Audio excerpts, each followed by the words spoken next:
Hey folks, Dan from Precision Mobile Auto Detailing. Going to walk you through my 7-step process to detailing the exterior of your vehicle. So we're going to jump right in, and first step obviously is to wash the vehicle. There's obviously a whole bunch of different methods. If you've been following me on Facebook or YouTube, or seen some of my other videos on YouTube, you know I prefer a waterless, rinseless wash method. So as far as wash medium, what you're going to use, what kind of products you're going to use, you can always use, IGL has a wash product that I use a lot. I've been a big fan of the Optimum No Rinse line, Wash and Shine and Wash and Wax. But what we're going to do with this one, since I'm not going to do a waterless, I wanted to kind of keep this more of kind of like a walkthrough and a demo, just so you can kind of see how it goes, and you can even attempt it yourself if you want. So I wanted to try and keep it simple. So we're going to go with a 2-bucket wash here, and what we're going to use is the Big Red Sponge. So we've got, and if you've never seen the Big Red Sponge, it's all sliced up, so it basically traps all the dirt deep down inside here, and that way you're not, obviously we're trying to always minimize any kind of marring or scratching that we might introduce into the paint. So that's why we use something like this. And I've got my 2 buckets. One bucket has the soap solution in it, the other bucket is a clean bucket with clean rinse water, and at the bottom of both buckets is Grit Guard. So as far as the Big Red Sponge, you can use that. Obviously, you can always use a microfiber towel. Just load up your bucket with microfiber towels, let them soak up that solution, and then you can obviously go across the panel and refold it every time you use it, and just go through it that way. Or there's always the traditional Chanel microfiber wash mitts. I really do like these too. Like I said, it always depends on the situation. How dirty the vehicle is will kind of determine how I wash it. But as far as with the Big Red Sponge and everything, and doing it like this vehicle's pretty clean anyway. So normally I don't do this. Well, actually normally I do this, but I'm going to go ahead and spray this panel down real quick. I just want to try and get any kind of dirt that's on there, start getting it encapsulated, start getting it so it's not going to be scratching the surface of the paint. And then we'll just go ahead and I'll wash the surface.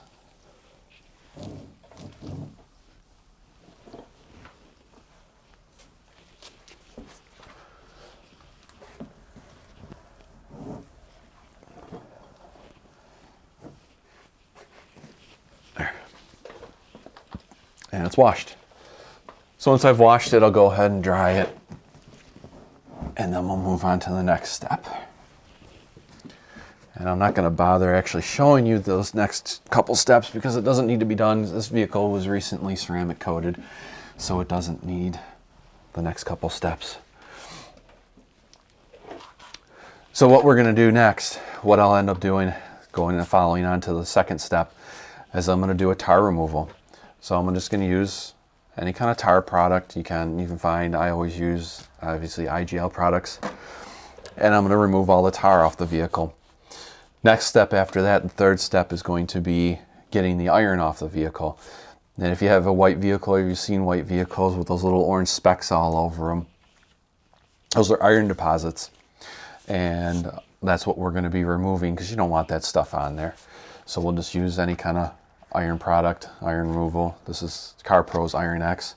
I have IGL iron remover too. So it's whatever iron remover you find, whatever you like, whatever works best for you, that's what you can use. So once I've gone through those 2 steps, now we're going to move on to clay barring.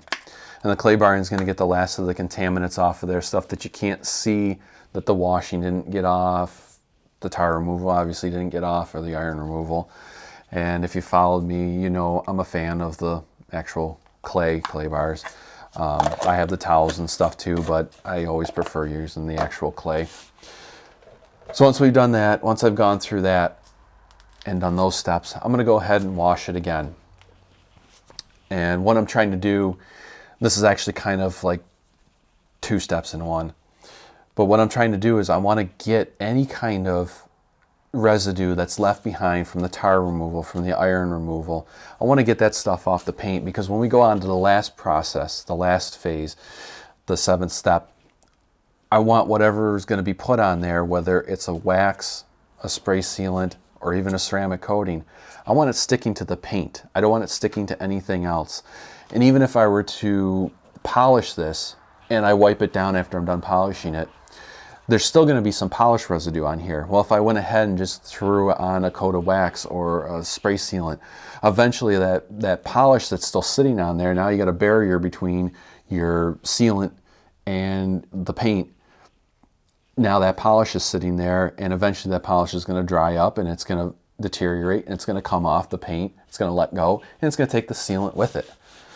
So whatever I do in that last step, I want to make sure you're getting the most out of it.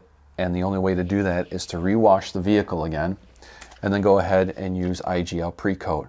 And there's a couple other products like on the market that are just like this, but this is like a degreaser product, and what it's going to do, it's going to break down any kind of grease, any kind of oils, any grime, anything left behind, the polish residue.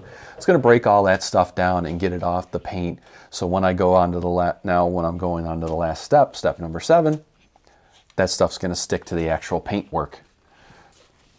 So moving on to the final step, which is step 7, we're going to be doing, either I'll use a 2-3 month sealant, IGL Enhancer, or I'm going to go ahead and use a 6-month IGL Premier.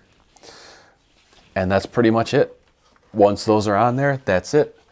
So that's my 7 steps to detailing the exterior of your vehicle. Hope you found the video useful. Thanks a lot for watching. I really appreciate it. Don't forget to clean, protect, and maintain your vehicle. Check out some of the other videos on the YouTube channel, on my channel, and I will see you guys on the next video. Thanks for watching.